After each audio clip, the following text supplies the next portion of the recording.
มีแหงแต่บ่มีแหง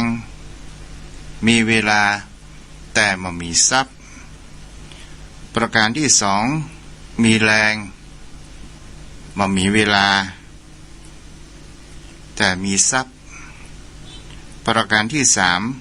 บ่มีแหงแต่มีเวลาและกับมีทรัพย์ศรัทธาญาติโยมทั้งหลายปริศนาธรรมสามข้อนี้เฮาก็จะเรียกว่ามันก็เป็นวัยแต่ละช่วงของคนเฮาจะหันได้ว่าศรัทธาญาติโยมทั้งหลายช่วงแรกนั้นก็เป็นช่วงของวัยเด็กเฮาก็จะหันได้ว่าวัยเด็กนั้นมีเรี่ยวแรงต่างๆนานาเกิดขึ้นจนตลอดจนถึงร่ำเรียนการสอนศึกษาวิชาต่างๆและก็เป็นสิ่งที่เฮาก็จะหันได้ว่าบางคราวมีเวลาอยู่มากมายแต่บ่มีทรัพย์ที่จะไปทำบุญกุศลอันอย่างมากนักประการที่สองศรัทธาญาติโยมทั้งหลายมีแห่งแต่บ่มีเวลาและก็ยังมีคำว่ามีทรัพย์แต่บ่มีเวลาเฮาจะหันได้ว่าวัยทำการทำงานของคนเฮานั้นเฮาก็จะหันได้มัวแต่แสวงหาทรัพย์สินเงินทองเพื่อมาเกื้อกูลอุดหนุนครอบครัวเพื่อเลี้ยงดูบุตรธิดาต่างๆแต่เฮาบ่มีเวลาเป็นส่วนตัวเวลาส่วนใหญ่เป็นของคนอื่นนั่นก็คือวัยทำการทำงานเฮาก็จะหันได้ว่าในสังคมปัจจุบันซึ่งมีการเปลี่ยนแปลงวิวัฒนาการไปตามยุคตามสมัยเกิดขึ้นโยมพ่อโยมแม่ก็จะหันได้ว่าคนเฮาตื่นเช้าขึ้นมาก็เป็นเวลาของคนอื่นไปแล้วจะต้องรีบเร่งไปทำการทำงานอยู่สม่ำเสมอไปจะเป็นข้าราชการจะทำงานเป็นพนักงานหรือจะทำงานในการก่อสร้างต่างๆนานาเกิดขึ้นก็เป็นเวลาของคนอื่นไปเวลาของส่วนตัวนั้นมีเพียงแค่เล็กน้อยต่ออันจะหันได้ว่าศรัทธาญาติโยมนี่เฮาจะหันได้ว่าคนเฮาในวัยช่วงกลางคนเฮามีแหงมีเงินมีทองแต่มันมีเวลาคนเฮาจะหันกันได้ว่าเฮาจะอ้างกันว่ามันมีเวลาบางครั้งบางคราวก็มันมีเวลาที่จะไปหาบุคคลที่เป็นที่เคารพก็คือพ่อแม่บางครั้งมันมีเวลาที่จะไปวัดไปวาไปทำบุญกุศลไปรักษาศีลบางครั้งก็มามีเวลาให้กับตัวเองในการรักษาตัวก็มีส่วนใหญ่นั้นเราก็จะหันกันได้ว่าเวลาเป็นของคนอื่นไปประการสุดท้ายศรัทธาญาติโยมทั้งหลายแห้งก็บ่มีแต่มีเวลาบางครั้งบางคราวก็มีทรัพย์บางครั้งบางคราวก็บ่มีทรัพย์นี่ก็คือเราจะหันได้ว่าเป็นวัยช่วงสุดท้ายของชีวิตวัยที่ควรจะแสวงหาความสุขนั่นเองโยมพ่อโยมแม่นั่นก็คือคำว่าวัยสววัยสวก็คือวัยสูงวัยผู้สูงอายุนั่นเองก็หมายถึงชีวิตของคนเหล่านั้นมันก็ผ่านหลายไปจะเปลี่ยนได้แรงกำลังวังชาของคนเหล่านั้นมันก็ถดถอยไปและเฮาก็จะหันได้ว่าสิ่งที่มันเหมือนเดิมมาแต่แรกนั้นก็คือจิตใจหรือว่ากระบวนแห่งความคิดของคนเฮาที่มันเป็นนามธรรมมันก็จะมีความหนุ่มอยู่ตลอดกาลตลอดเวลาเกิดขึ้นบางครั้งบางคราวเฮาเป็นผู้สูงอายุถ้าไผทำอาหยังบ่ตันอกตันใจเฮาก็จะหันกันได้ว่าบางครั้งบางคราวถ ถึงเฮาเฒ่าเฮาแก่เฮาบ่ได้ปรับจิตปรับใจของเฮามันจะถ้าเมื่อเฮานั้นมีอารมณ์ร้อนได้เช่นเดียวกันบางเตื้อบางคราวเฮาใจคนอื่นแบบบ่ตันใจสถาญาติโยม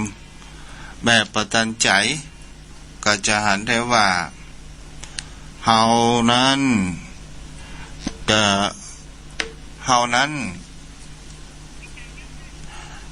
ก็ได้ติดตามกันไปกันเด้อกันเด้อโยมแม่อำพรตู้เจ้าอุรายการวิทยุดูน้อเจ้าน้อขอโทษโดยเด้อขออภัยไว้ตัวยศรัทธาญาติโยมก็เป็นสิ่งที่คนเฮานั้นจะหันได้ว่าเรี่ยวแรงของคนเฮานั้นมันเสื่อมถอยมันจะเหมือนหนุ่มมีพละกำลังก็เป็นไปบ่ได้บางครั้งบางคราวโยมพ่อโยมแม่ผู้สูงอายุใจลูกใจหลานประตันอกตันใจก็จะลูกทำเสียเองบางครั้งบางคราวก็เกิดการหกล้มกระดูกของคนเฮานั้นจะหันได้ว่ามันจะเหมือนหนุ่มก็คงเป็นไปได้ยากมันก็เริ่มพัวมันก็เริ่มสั้นลงไปอยู่สม่ำเสมอไปหรือว่าที่ว่าแคลเซียมมันก็จะลดน้อยลงไป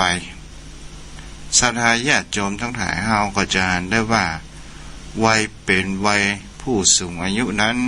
ควรที่จะเป็นวัยแสวงหาแห่งความสุขเป็นวัยที่คนเฮาควรประพฤติปฏิบัติธรรม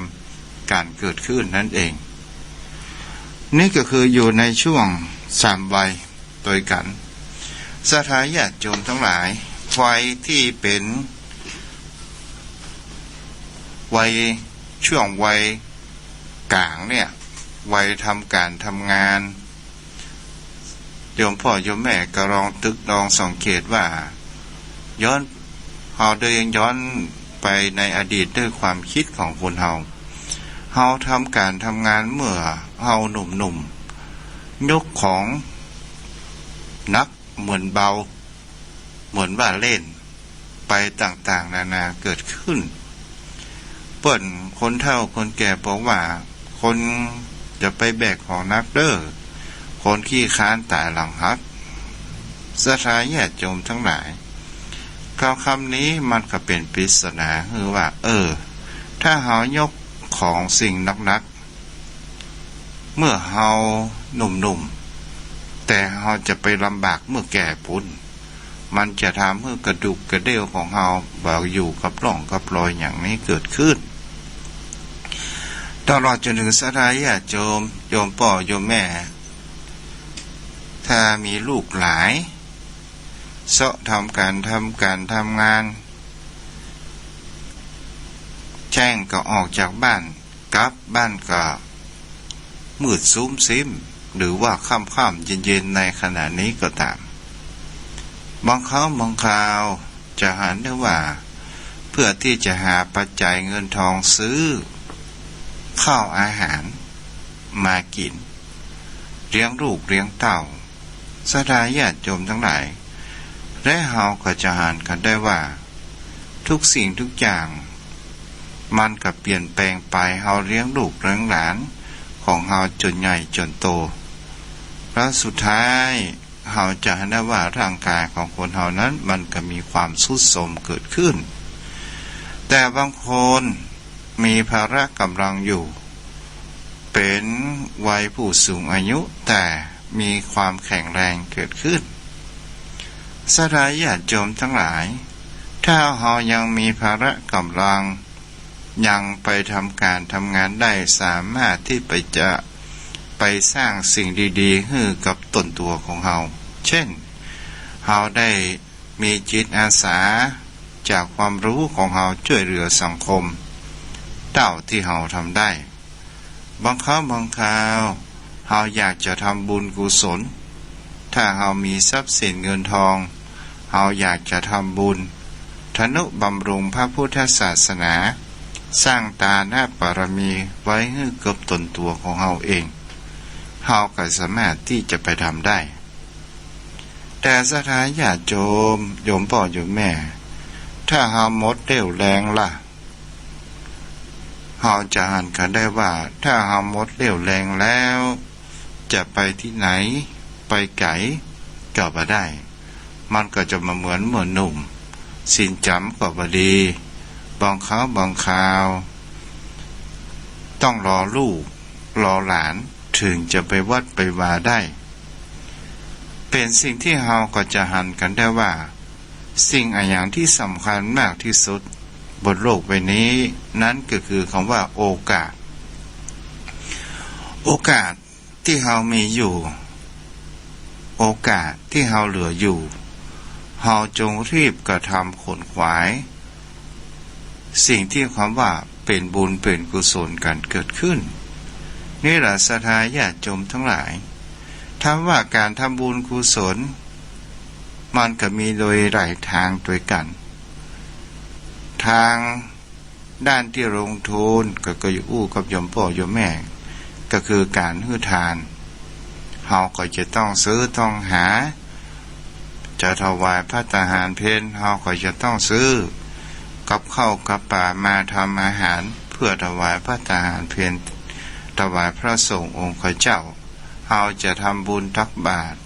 เฮาก็หาสิ่งของที่มันอันประณีตใส่บาตรพระสงฆ์องค์เจ้าแต่บุญที่กุศลที่เฮาบ่ต้องลงทุนเสียเลยนั้นก็คือคำว่าศีลอย่างกับวันนี้ตุเจ้าได้เอาสปอร์ตประกันชีวิตด้วยศีล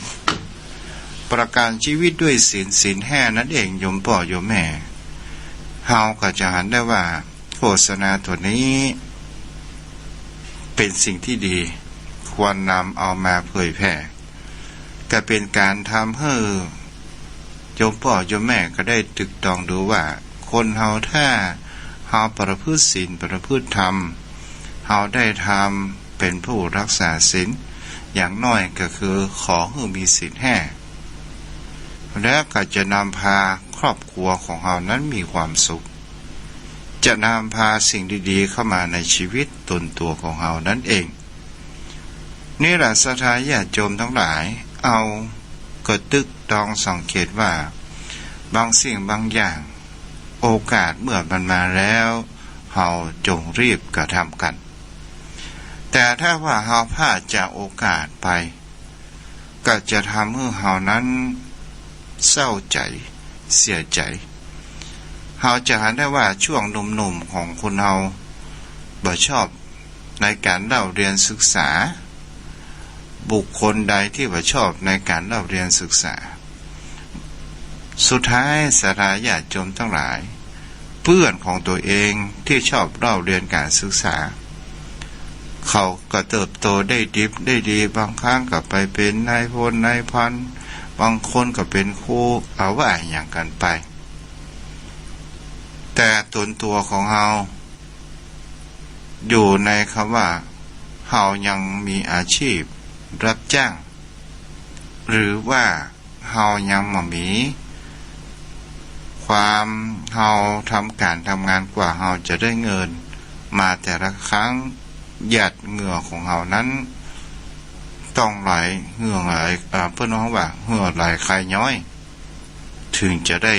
ปัจจัยเงินทองมานี่แหละศรัทธาญาติโยมทั้งหลายเฮาก็จะกันได้ว่าชีวิตทุกชีวิตของคนเฮาเกิดมาเหมือนกันแต่มีความแตกต่างกันก็ด้วยบุญกุศลที่เฮาสั่งสมสร้างบุคคลใดเจริญสมาธิภาวนาเป็นเดืองนิดบุคคลนั้นก็ถือว่าได้ทำบุญสูงที่สุดของในชีวิตในการประพฤติปฏิบัติธรรมเกี่ยวกับทางด้านศึกษาทางด้านจิตใจศึกษาทางด้านจิตวิญญาณของความเป็น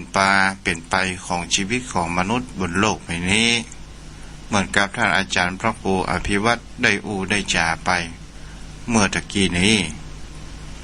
นี่แหละศรัทธาญาติโยมทั้งหลายโยมพ่อโยมแม่ก็ลองตึกตองสังเกตจากค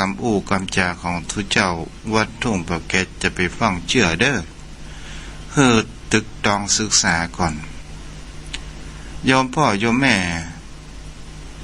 มีแห่งประการหนึ่งบนโลกใบนี้เป็นสิ่งที่คนเฮานั้นขาดมาได้ตามที่พระพุทธองค์บอกไว้บนโลกใบนี้สิ่งที่มันขาดมาได้ นั่นคือคำว่าน้ำเป็นปัจจัยสำคัญมากที่สุดศรัทธาญาติโยมทั้งหลายเฮาจะหาได้ว่าคนเฮาทุกคนแต่ละที่แต่ละแห่งตอนนี้เฮารอน้ำฝนจากบนฟ้าเพื่อลงมาชโลมแผ่นดินให้มีน้ำมีท่าเพื่อที่เฮาจะได้บริโภคกันแต่ถ้าว่าอากาศธรรมชาติทำให้ฝนแรงฝนบ่ตกตกตามต้องฤดูกาลหายไปเราจะเห็นได้ว่าคุณค่าของน้ำมันก็มีความยิ่งใหญ่เกิดขึ้น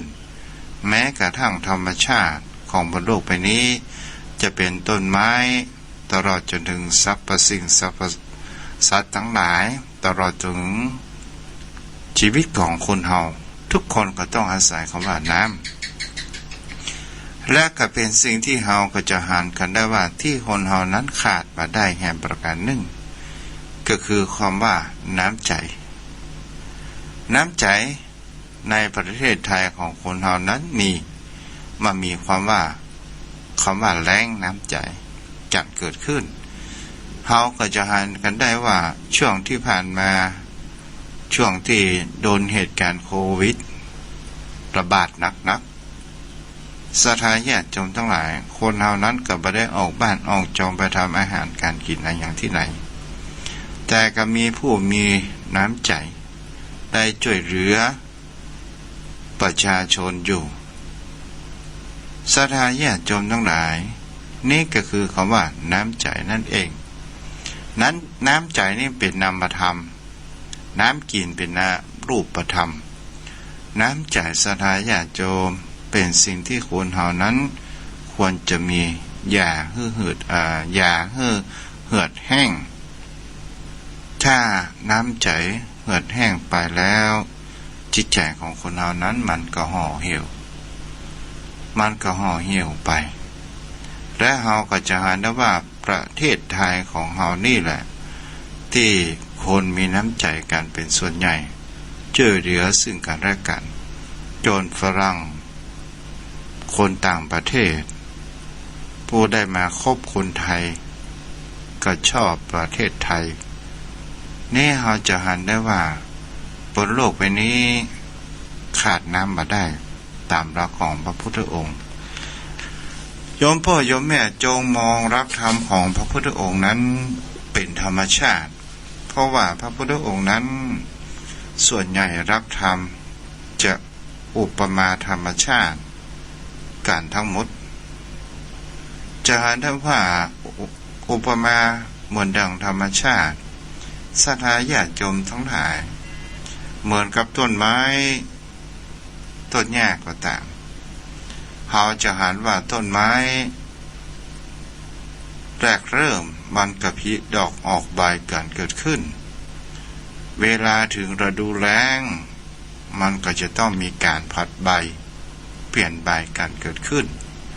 ชีวิตของคนเราก็เช่นเดียวกันมันก็มีการเปลี่ยนผ่านไปจากคนในยุคนี้ก็เปลี่ยนผ่านเป็นคนยุคใหม่โยมพ่อโยมแม่ก็ลองสังเกตคนเกิดปีพ.ศ. 2ขึ้นด้วย24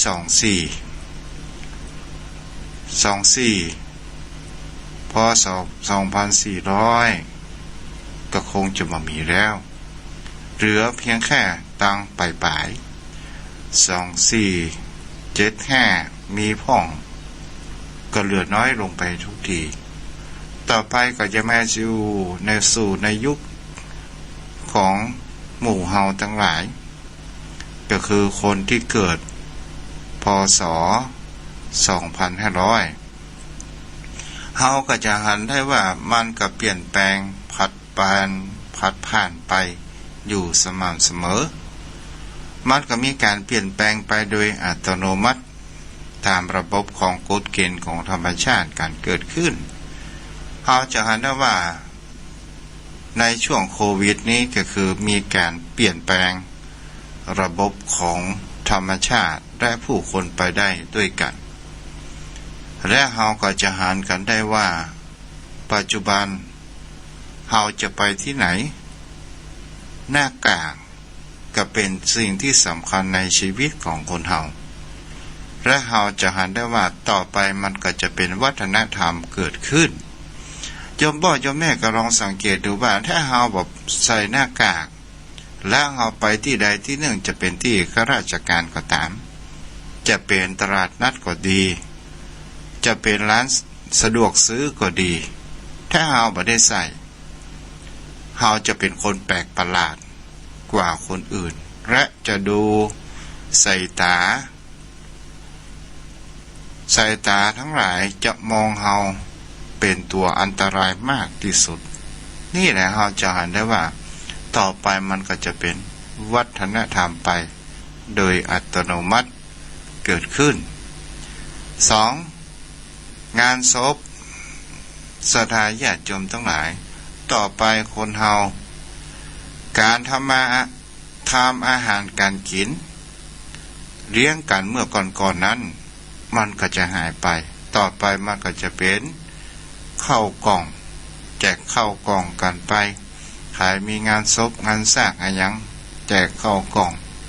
จะทำอาหารการกินกับเพียงแค่ครอบครัวญาติมิตรเท่านั้น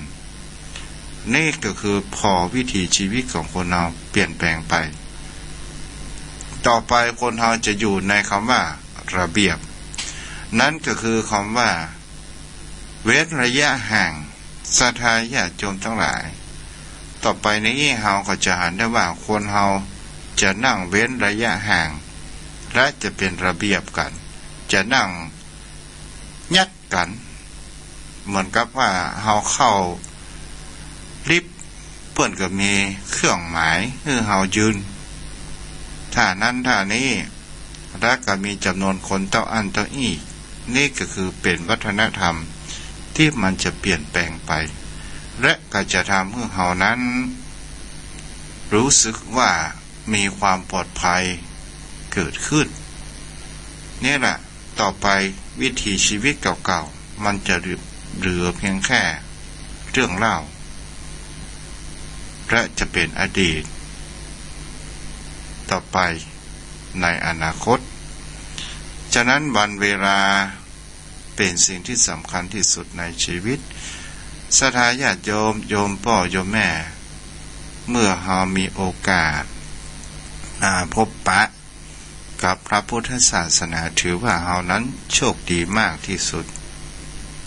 เพราะว่าพระพุทธศาสนาเป็นหลักคำสอนที่ไม่ได้อิงในเรื่องเทพเจ้าต่างๆไม่ได้อิงในเรื่องสิ่งศักดิ์สิทธิ์ใดๆทั้งสิ้นและก็เป็นผู้ปฏิเสธเทวนิยมก็คือเทพเจ้าต่างๆศาสนาพุทธศาสนาเป็นหลักธรรมที่มีเหตุและมีผลทุกสิ่งทุกอย่างมันมีเหตุถึงจะมีผลสิ่งนั้นเกิดสิ่งนี้จึงมีสิ่งนั้นดับสิ่งนี้จึงบ่มีนี่แหละศรัทธาญาติโยมก็ลองศึกษาไปเนาะวันนี้วันแรกลิ้นวันพ่องเนาะแล้วก็เป็นวันโคลนเป็นวันดาวันพุธก็เป็นเดือนเก้าเปงเด้อเดือนเก้าเหนือเดือนเก้าเปงภาคเหนือของเฮาเปิ่นนับเดือนเหนือเดือนล้านนาของเฮานี่เวยกว่าภาคกลางไปอยู่2 เดือนภาคกลาง ก็เป็นเดือน7ภาคเหนือเป็นเดือน9เว้ยไป2 เดือนเนาะศรัทธาญาติโยมเฮาก็เมื่อเฮาได้เรียนรู้กันอันนี้เกียรติเล็กๆน้อยๆเนาะเอาต่อไปก็สามารถที่จะโทรรอซับเดอร์อยู่ตัดไปมุมใดโทรเข้ามาได้เนาะ063-163-9950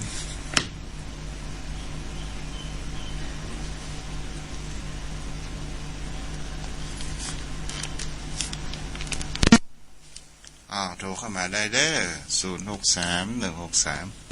063-163-9950บางที่ก็ร้อนบางที่ก็มีอากาศเย็นเจริญพรไว้สาครับอาจารย์พระครูไพศาลสุนทรกรจ้าเจริญพรเด้อ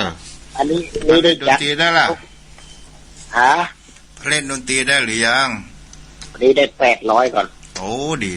อนุโมทนาบุญกุศลได้จัดทุกวันพักทุกวันศุกร์กันเนาะจ้าทำไมอยู่ที่นี่เนาะครับเวลา 5 โมงเนาะเวลา 5 โมงเนาะคืนก็วันจันทร์วันครับตะคืนครับตะคืนผมก็ได้ฟังแต่ว่าบ่ได้โทรบ่ได้ตะคืนนะอ๋อจ้าเป็นแฟนครับอาจารย์มากันเด้อกำลังใจอาจารย์บุรักษามีสุขภาพแข็งแรงเด้ออาจารย์เด้อจ้าขอให้มีสิ่งดีๆเข้ามาในชีวิตเด้ออยู่กับรายการธรรมะไปบนเมินเด้ออาจารย์เด้อจ้าบุรักษาจำไว้สานะครับจ้าโทรเข้ามาได้เด้อเหมือนมีแม่จรูนเนาะแม่จรูนโทรเข้ามาเจริญพรวิชาเจ้าแม่อู้ดังหน่อยนะแม่เนาะแม่อยู่ไหนแม่อยู่แถวนี้ละใกล้ๆเนี่ยแม่ฟังอยู่เนอจ้าแม่ส่งเข้าไลน์ไปแล้วนะอ่านไลน์กันหนึ่งเจ้าวิชาเจ้าก็ขออนุโมทนาครับโยมแม่แม่โสภาพรแม่นมนตรีที่ได้ทนุบำรุงพระพุทธศาสนาเป็นค่าน้ำค่าไฟเป็นค่าไฟฟ้า300 บาทอาหารการกินของพระภิกษุสามเณร600 บาทและถวายปัจจัยส่วนตัว 1,000 บาทขออนุโมทนาตัวเด้อโยมแม่เนาะเจริญพรนมัสการเจ้าว่าได้พ่อจากหลังการแม่สาวเจ้าเอาฝางพุ่นเนาะเจ้าฝางเจ้ารถมืดฟ้ากับลังห้องเจ้าฟังแล้วเป็นยังได้พ่อโอ้ได้ความหูแหมนักเจ้าตีฟังมานี่ให้คือเราอ่อนสมัยใหม่เขาได้ยินพ่องเนาะตะคืนก่อนมันเป็น084นั่นนะโทรยังได้กระตึ้งมาติดนะเจ้า063-163-9950เนาะอันนี้ทุกเจ้าว่าอันนี้เบอร์ท่านเนาะเจ้าอันติดตะคืนนะกับมาโทรยังได้กับมาติดเจ้าจะเป็นยังเจ้าคือกำลังใจนะเจ้าเฮ็ดทอมออกก่อนต้องพูนหาออกอยู่เจ้าออกอยู่เนาะลิตรลิตรได้ไปเดียวน่ะเดี๋ยวลิตร200 บาทเจ้า200เหมือนเดิมเนาะเจ้าข่าวอยู่เหรอเพิ่นว่าที่นี่ถูกขนาดนะที่ไหนที่แม่ไปซื้อบ่ลิตรซาวน่ะลิตร20 บาทได้มั้ยวะอย่างว่าถูกแล้วว่านั่นนะแต่ต้องไปซื้อนะในป่าพุ่นก้าบ่ใช่ประเทศลาวแม่ประเทศลาวพุ่นนี่เสียงกันรถนะกะ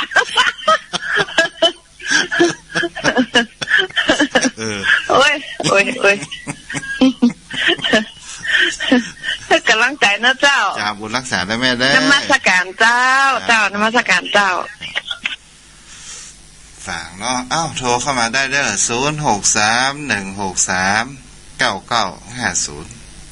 063-163-9950 แม่ทองคำที่วงคำเนาะโอ้อนุโมทนาเด้อแม่เด้อที่ฟังรับฟังกันปั้นเสาตำปูนเนาะ063-163-9950 063-163-9950โทรเข้ามาได้เด้อตัวเจ้ามีจุดมุ่งหมายออกรายการวิทยุก็คือเผยแผ่ธรรมทำหน้าที่ของพระสงฆ์บวชมาเพื่อศึกษาพระธรรมคำสอนและกับเผยแผ่อุจาให้กับศรัทธาญาติโยมผู้สนใจในธรรมที่อยู่ต่างบ้านต่างจองโยมพ่อโยมแม่จะไปรอให้ถึงเขาว่าเอาแม่จะรวนมาแล้วเนาะเจริญพรแม่เจริญไว้สาเจ้าเขาไม่ได้กับมาตานเปิ้ลแม่ไปซื้อเฮ็ดหอบก่อพอได้ออกบ้านตอนไหนเลยข้อนเจ้าจะไปซื้อเฮ็ดหอบประเทศลาวอ่ะก็ปอยังกำลังแข่งและกำลังยอหัวแน่เจ้าอยู่ติดดอยหั่น104นี่ถ้าลูกเบาว่างเลยก็ไปแอลหาจะแล้วปีนป่อเริ่มแข็งแรงดีแล้วกันไม่พอมาได้กินก็เปิ่นเพราะว่ามันเข้าท่าอ๋อจ้ะมันบ่ได้ก็แฮทอบนะถ้ามันจะเข้าวัดแล้วเข้าตอนแก่เว้ยอ่ะแม่น่ะเจ้ากำลังใจนะเจ้าแล้วอย่างไรเขาก็จะสากันเจ้าบุตรสาได้แม่ได้โทรเข้ามาได้เนาะโทรเข้ามาได้063-163-9950ฟังยามเย็นเด้อศรัทธาญาติโยมทั้งหลายแบบสบายสไตล์ของทุกเจ้าวัดทุ่งประเก็ตวัดบ้านๆเนาะวัดบ้านๆคำว่าพระครูก็หมายถึงว่าราชธิรินนามที่พระมหากษัตริย์ตั้งอยู่ในตู้บนศรัทธาญาติโยมทั้งหลายแต่ตัวของตู้ก็นั่งอยู่ที่นี่เนาะแต่พระครูตรปัดพัดที่เปิดพระราชทานก็อยู่ในตู้แปลว่าพระครูอยู่ในตู้เนาะเหลือก็ทุเจ้านั่งที่นี่ ก็ออกศรัทธาญาติโยมบ่ต้องเก่งกันเด้อโทรเข้ามาได้จากันได้เหมือนตู้ลูกตู้หลานเนาะเจริญพรกลับไหว้สาท่านพระคุณเจ้าเปลี่ยนเวลาครับท่านเจ้าออกไม่แรงได้ความเมตตาจากท่านพระอาจารย์พระครูสมุวิศวัตรเพิ่นได้เวลาก็ดีได้เลิกเพิ่มเวลาแต่ช่วงเวลาเด้อเฉพาะวันพัดวันศุกร์นี่ครับจ้ะวันพัดวันศุกร์ก็ได้แล้ววันพุธนี่มีตามเดิมจ้ะอยู่ตามเดิมครับดีละได้ฟังช่วงแม่แรงเจอก็ดีได้ฟังถึงแม่บ้านถึงลูกตัวนั่งฟังด้วยกันถ้าไม่คืนเดิมนี่มีจิตเหลือกับตัวผมคนเดียวเพราะผมที่11 โมงปลายผมจังรับเป็นประจำเพราะว่าผมอยู่แบบสบายเข้าไปทำงานเขาก็รับเจ้าแต่ใต้ไว้สาบารมีธรรมท่านพระคุณเจ้านะครับได้กำน้ำกำทำได้กินถึงอาหารกายอาหารใจครบพร้อมบริบูรณ์ทุกอย่างครับไว้สาครับลูกนานจะไปตัวตู้ก่อนที่ไหนครับไปซื้อเฮดฮอปหนุ่มๆท่านเจ้ามาเดียวนี่นะวันนี้แกงจ้ามาน้องค่ะให้แก่ไปละท่านเจ้าได้กินต้มก็ได้กินแล้วเนาะต้มก็ได้กินแกงก็ได้กินมาครบบ้านครบเมืองวันน่ะอันขอสุมาเตยังชูลาบมาได้ลาบเหมาะไว้สาครับท่านเจ้าไว้สาครับเด้อจ้ะครับโทรเข้ามาได้เด้อผู้จัดการภัยจะมีอะไรอย่างถามพ่องเนาะอีแม่นอนมารับกาแย่งอย่างใดดีกระโทรมาจากันได้เนาะก็จาตามภาษาบ้านปื้นของเฮาเหมือนเฮากับตู้ลูกตู้หลานในวัดที่ใกล้ๆบ้านของเฮาเด้อโยมพ่อโยมแม่ โท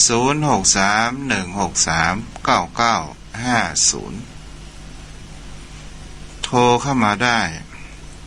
ถึง5:55 นาทีเนาะแล้วก็จะ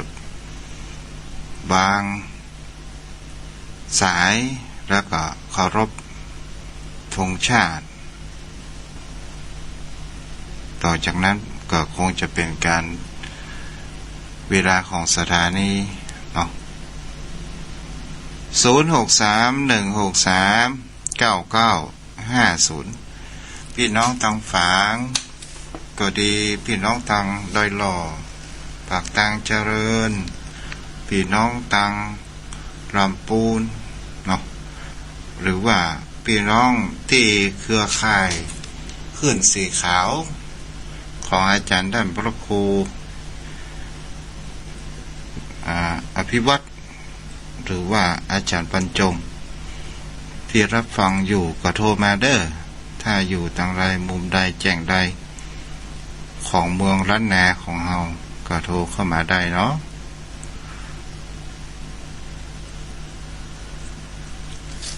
0631639950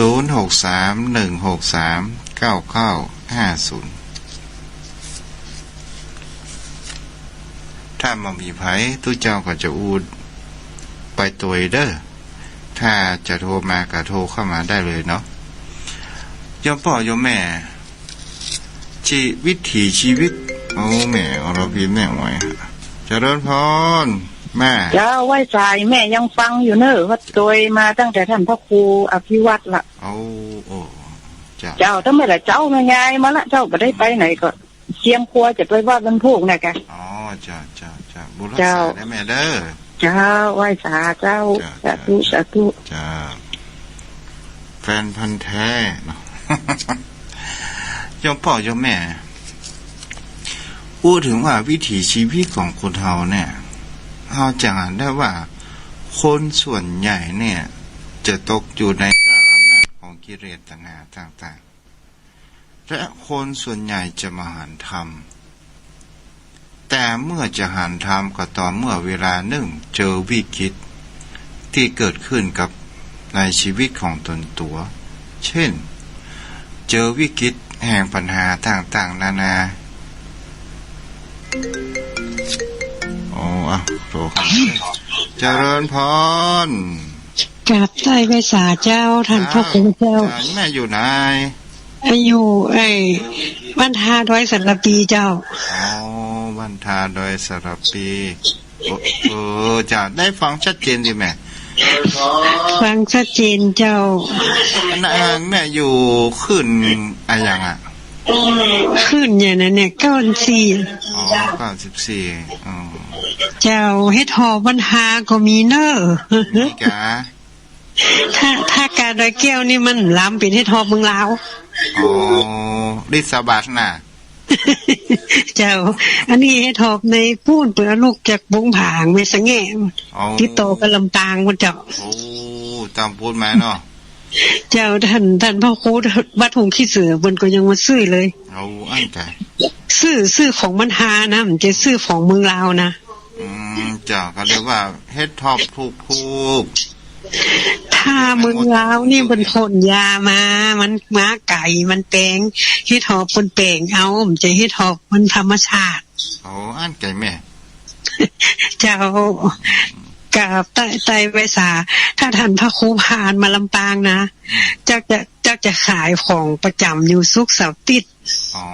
ที่กัดบรรทากะกัดบรรทากัดที่ข้างตังน่ะเจ้า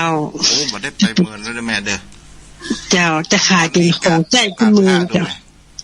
เจ้าประเดี๋ยวนี้มีแก่คนแบบแก่เตียวแล้วประเดี๋ยวก็มีคนเตียวอยู่ท่านว่าคุณเจ้าเปิดก็มาซื้ออาหารป่าเป็นหยังเจ้าพระผู้เจ้าน้องกับไว้สาเจ้าบุญรักษาเด้อเจ้าน้องกับไว้สาเจ้าเสียงของหวันกับไพเราะเนาะสถาญาติโยมตีรับฟังอยู่กับโทรมาเด้อถึงว่าวิถีชีวิตของคนเฮา สดาญาติโยมทั้งหลายถ้าเจอวิกฤตก่อนถึงเจอปัญหาก่อนถึงจะคิดถึงหาธรรมอย่างเช่นในชีวิตครอบครัวมีความร่มสลายผัวนอกใจเมียนอกใจตลอดจนถึงลูกหลานบ่ฟังคำสอนคำสั่งรึกเรือกรรมตลอดจนถึงลูกหลานเกิดอุบัติเหตุต่างๆนานาเกิดขึ้นและก็มาคิดถึงหาธรรมแต่เมื่อนั้นก็ถือว่ายังดีอยู่ที่เราได้คิดขันธรรมเรายังได้ตาสว่างกันเกิดขึ้นว่าบางคนบางท่านมาหันธรรมแต่ก็มีความตีโพยตีพายจมอยู่ในอกในใจว่าตัวเองนั้นเหตุการณ์เหล่านี้ทำไมเกิดขึ้นกับเขาเกิดขึ้นกับเราอยู่มากมายและเราก็จะเห็นได้ว่าเป็นบุคคลที่ผักใส่และส่งความทุกข์ที่มันเกิดขึ้นตอนนั้นแต่ถ้าว่าเป็นบุคคลที่ศึกษาได้หันว่าการที่เราหันธรรมวิถีชีวิตอย่างนี้เราต้องหันไปหาธรรมะและเราก็ได้ศึกษาธรรมะและเราก็จะหันได้ว่าโลกนี้มันเป็นเช่นนี้เองไปเป็นตามเหตุตามผลของธรรมชาติที่มันเกิดขึ้นสดาญาติโยมพ่อโยมแม่ทำไมคนเราถึงมีแต่ปัญหาก็เพราะว่าเราเอาจิตนั้นไปกระทบหรือว่าวิ่งไปรับอารมณ์ของคนอื่นเรามองแต่คนอื่นศึกษาแต่คนอื่นเราก็เคยศึกษาจิตใจของเราเองเลยนี่ก็คือจะเห็นได้ว่าวิถีชีวิตของคนเรามาตั้งแต่ยุคก่อนพุทธกาลก็ตามมาจนถึงปัจจุบันนี่แหละก็คือพื้นฐานของอุปนิสัยของคนเฮาและเฮาก็จะหันกันได้ว่าบางครั้งบางคราวคนเฮามาหันเข้ามาธรรมะแต่หันไปเปิ่งในสิ่งศักดิ์สิทธิ์บางครั้งบางคราวสิ่งศักดิ์สิทธิ์เฮาไปเปิ่งสิ่งที่เฮามาหันตัวหันที่ในอย่างสักอย่างในการที่เฮาบ่ฮู้แล้วเขาตักมาอย่างใดเฮาก็ทำไปอย่างนั้นบางคนก็หมดเงินหมดทองไป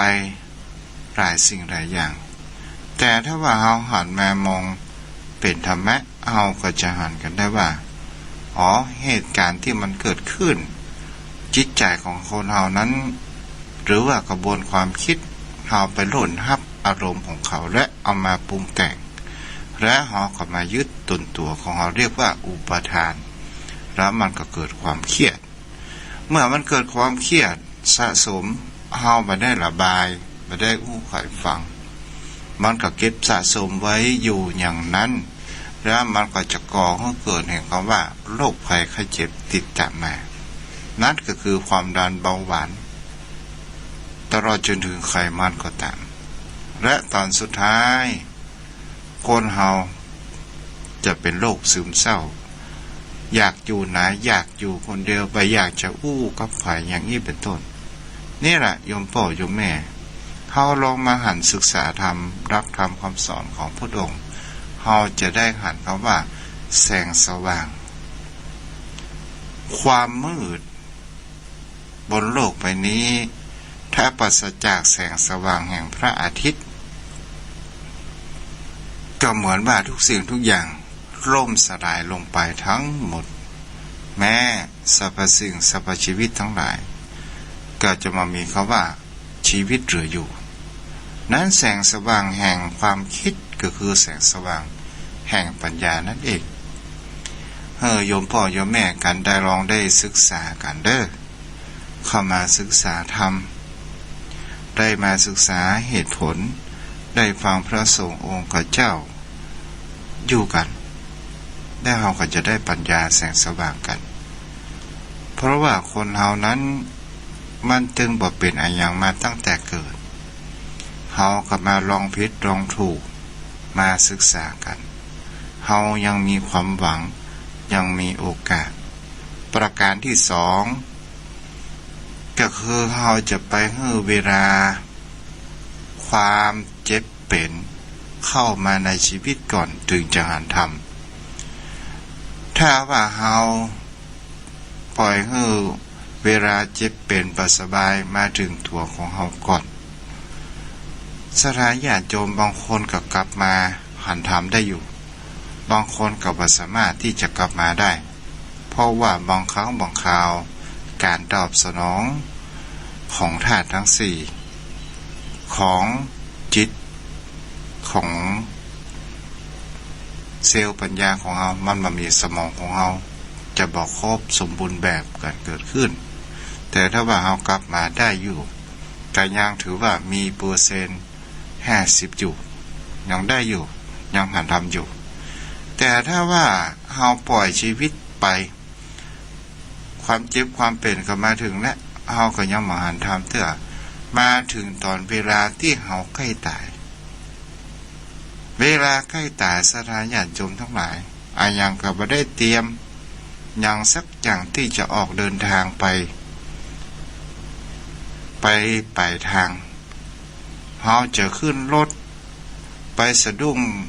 ตอนที่หน้ารถตอนที่ยืนรอรถโอ้ลืมสตางค์สถานญาติโยมทั้งหลายเราจะโล่นปิ๊กมาเอาโอ้มันก็เสียเวลาไปนี่ก็อุปมาไว้เช่นนี้เนาะวันผูกกับแม่ปักกันมาเด้อโยมพ่อโยมแม่ตัวเจ้าจะทิ้งรายการที่ประการชีวิตด้วยศีลเนาะโยมแม่แล้วก็ขออนุโมทนาขอบคุณท่านอาจารย์พระครูเด้อแล้วก็อนุโมทนากับโยมพ่อโยมแม่ที่รับฟังกันให้กำลังใจกันขอให้มีสุขภาพแข็งแรงมีสิ่งดีๆเข้ามาในชีวิตอายุวโนสุขังพระลังเจริญพรสมบัติที่หายไปก็อาจจะได้กลับคืนมาส่วนตัวเราถ้าจะประสบอุบัติภัยร้ายแรงหรือมีโรคภัยไข้เจ็บหนักก็จะเป็นเบาเบาก็จะเป็นหายร้ายก็จะกลายเป็นดีแต่ถ้าต้องรักษาก็จะเจอหมอดียาดีครับแพงปะไม่เสียตังค์แม้แต่บาทเดียวครับไม่เช็คประวัติไม่ตรวจโรคทำได้ทุกเพศทุกวัยทุกภาษาทุกเชื้อชาติทุกเผ่าพันธุ์ครับทำไงอะดูนี่นะครับประกันชีวิตด้วยศีลข้อที่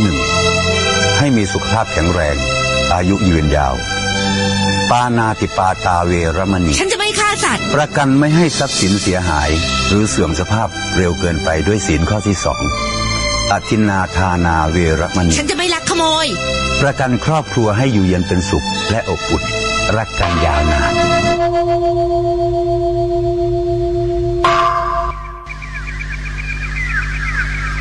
พรุ่งนี้เป็นวันพระขอเชิญลดละอบายมุขทำจิตใจให้สงบสะอาดปราศจากสิ่งเศร้าหมองทั้งปวงเข้าวัดฟังธรรมแล้วไหว้พระสวดมนต์ตามสมควร